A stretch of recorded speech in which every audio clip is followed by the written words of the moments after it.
कुछ लोग ये समझते हैं, उनको ये गलत फहमी है कि मुसलमानों को डराया जा सकता है। तख्ती पे लिख लो, चाहे कुंद करवा लो दीवार के ऊपर, पूरी दुनिया की ताकत अगर एक तरफ लग जाए तो इन रगों के अंदर से मोहम्मद रसूलुल्लाह की मोहब्बत नहीं निकाल सकती।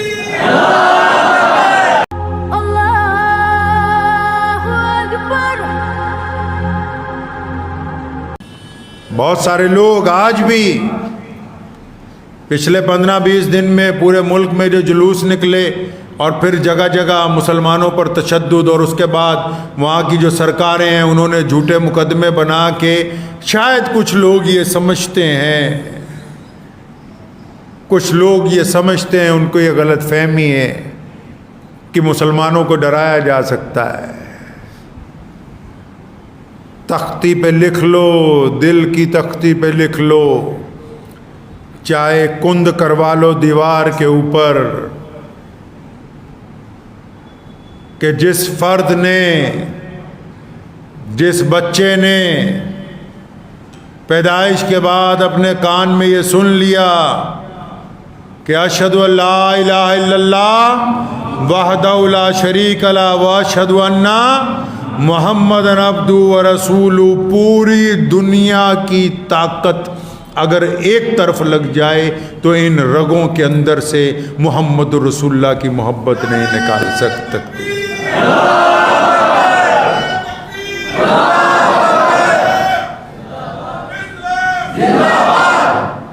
पूरी दुनिया की ताकत नहीं निकाल सकती। हुकूमतें जो हैं वो समझती हैं कि हम बिल्डोजर फेर के कामयाब हैं, कामयाब नहीं हैं। और भाई, बंदा जब पावर में आता है ना, कोई भी बंदा जब पावर में आता है, जब कुर्सी पे बैठता है, कोई दीन की पावर में आ जाए तो उसके अंदर जो बददियानती होगी वो निकल के सामने आ जाती है, अगर होगी तो। कोई दुनिया की पावर में आ जाए, पावर में आने के बाद बंदा इज्जतदार नहीं बनता, पावर में आने के बाद बंदा बेनकाब हो जाता है। पता है ये राज की बात?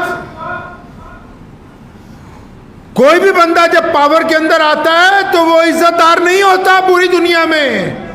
आपको पता है ना, पावर वाले क्या खाते हैं वो भी टीवी पे आता है, पावर वाले कहाँ उतरे वो भी टीवी पे आता है, पावर वालों ने किससे हाथ मिलाया, चाहे वो मौलवी हो, चाहे वो प्रधानमंत्री हो, चाहे वो अमेरिका का राष्ट्रपति हो, कोई हो, जो मशहूर बंदा होगा वो पावर में आने के बाद इज्जतदार नहीं हुआ, वो बेनकाब हो गया, उसकी हर बात दुनिया के सामने आती है। तो इसलिए जो पावर में आने के बाद जुल्म कर रहे हैं वो ये ना समझें कि हम बड़े इज्जतदार बन गए हैं। तुम दुनिया के सामने बेनकाब हो रहे हो और दुनिया देख रही है कि तुम किस मिजाज के इंसान हो, तुम बेनकाब हो रहे हो दुनिया के सामने। चंद घरों की मिसमारी और चंद झूठे मुकदमात मोहम्मद रसूलुल्लाह सल्लल्लाहु अलैहि वसल्लम के चाहने वालों को खौफजदा नहीं कर सकते। मैं मानता हूं इंसान डरता था, लोग डरते थे जागीरदारा निजाम से, लोग डरते थे बड़ी बड़ी सुपर पावरों से, लेकिन जिस दिन मोहम्मद रसूलुल्लाह आए हैं उन्होंने खौफ को जमीन में दफन कर दिया। अब दुनिया में कत्ल तो कोई कर सकता है, हमें डरा नहीं सकता है।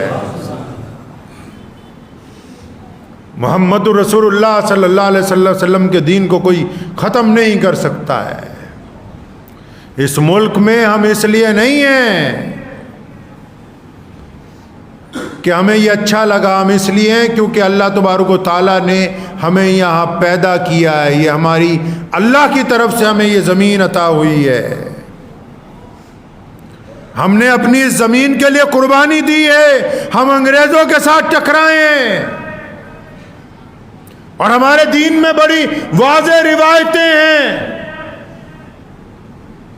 हमने हमेशा हक और सच्चाई का साथ दिया है, जुल्म और तशद्दुद का कभी साथ नहीं दिया है। हम हालात और वक्त देखकर नहीं पलटते। हुकूमतें मुतासिर नहीं कर सकती हैं अहले इस्लाम को। हमने अंग्रेज के खिलाफ पूरी ताकत इसलिए लगाई ताकि हमारे वतन पर अंग्रेज जालिम का कब्जा था। जब बहुत बड़ा मुगल एम्पायर इस मुल्क में था तो नबी खां और गनी खां रहमतुल्लाह अलैह ने सिखों के आखिरी जो गुरु हैं दशमेश पिता गुरु गोबिंद सिंह महाराज का जब साथ दिया। लोग तो सरकारों का साथ दिया करते हैं, हमने इसलिए उनका साथ दिया कि इस्लाम ने ये हमें तालीम दी है कि अगर हुकूमत में कोई बड़ा जालिम भी तुम्हारे हम मज़हब भी बैठा हो तब भी हम हक और इंसाफ के साथ खड़े होते हैं। दुनिया का जो निज़ाम है वो इस्लाम को मुतासिर नहीं कर सकता है। इस्लाम दुनिया की ज़मीनों पर राज करने नहीं आया, इस्लाम ने दुनिया के दिलों को फतेह किया है। रमज़ान मुबारक का मुकद्दस महीना पूरी दुनिया के अंदर चले जाएं, कोई बताओ कोई ऐसा मुकद्दस माह जो पूरी दुनिया के इंसानों को खुशियां अता करता हो, जो पूरी दुनिया के ममालिक में एक वक्त रौनकें लेके आता हो।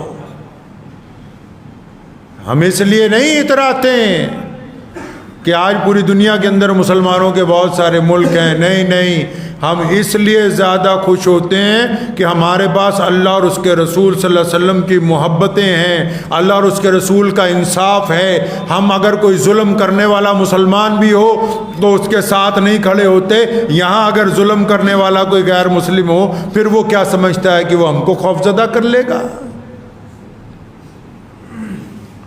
सरकार चाहे जितनी मर्जी मूर्ख दर्शक बनी रहे, पूरी दुनिया देखती है, दुनिया देखती है। मैं तो इतनी सी बात जानता हूँ, बहुत सारे मुसलमान सोशल मीडिया के ऊपर चाहते हैं कि हम भी उन्हीं की तरह भड़काऊ बातें करें, उनकी तरह धमकियाँ दें। इस्लाम बड़ा ताकतवराना मज़हब है, इस्लाम बड़ा इज़्ज़त वाला मज़हब है, इस्लाम बड़ी अज़मत और शौकत वाला मज़हब है, इस्लाम बड़ी मोहब्बत और हलीमी वाला मज़हब है। इस्लाम अपनी तादाद पर नहीं इतराता, इस्लाम बंदे के किरदार की बात करता है, किरदार की बात करता है। हमारे यहाँ कोई सैयद का बेटा हो और उसे आता जाता कुछ ना हो, वो इस मुसल्ले पर खड़ा नहीं हो सकता। और द्रविड़ों में से जिसने कुरान को हिफ्ज किया हो, जो अल्लाह और उसके रसूल की इताअत करता हो, तो वो इस मुसल्ले पर आगे खड़ा है, बाकी उसके पीछे खड़े हैं। इस्लाम में गोरे और काले की तमीज़ नहीं है। मैं मानता हूँ दुनिया की ताकतें असले के साथ, जुल्म के साथ, बुलडोज़र के साथ, तशद्दुद के साथ डराने की कोशिश कर सकती है, लेकिन गोरे और काले को एक साथ गले मिलाने की ताकत हमारे अलावा किसी में नहीं है। छुआछूत के खात्मे का दम हमारे अलावा कोई नहीं रखता। गरीब के कंधे से कंधा मिलाने की बात इस्लाम के अलावा कोई नहीं करता। अपनी थाली का खाना दूसरे के आगे रखने का दर्स और कोई नहीं देता। अपने गैर मुस्लिम पड़ोसी के लिए अपनी जान कुर्बान करने का सबक इस्लाम ने हमको पढ़ाया है। अपने मुल्क के लिए चाहे राज कोई भी करता हो, अपनी जान की कुर्बानी देने का दर्स इस्लाम ने हमको दिया है। दुनिया हमसे बेहतर असला ला सकती है, हमसे बेहतर किरदार नहीं ला सकती। और बात दुनिया में किरदार की होती है। जंग एक दिन लड़ी जाती, 2 दिन लड़ी जाती है, किरदार सारी जिंदगी का होता है। तो इसलिए मुल्क के जो हालात हैं, घबराएं नहीं, घबराने की कोई बात नहीं है। हमेशा याद रखें, जो ऊंचे पहाड़ होते हैं बादल वही बार बार उन्हीं को आके गिरते हैं।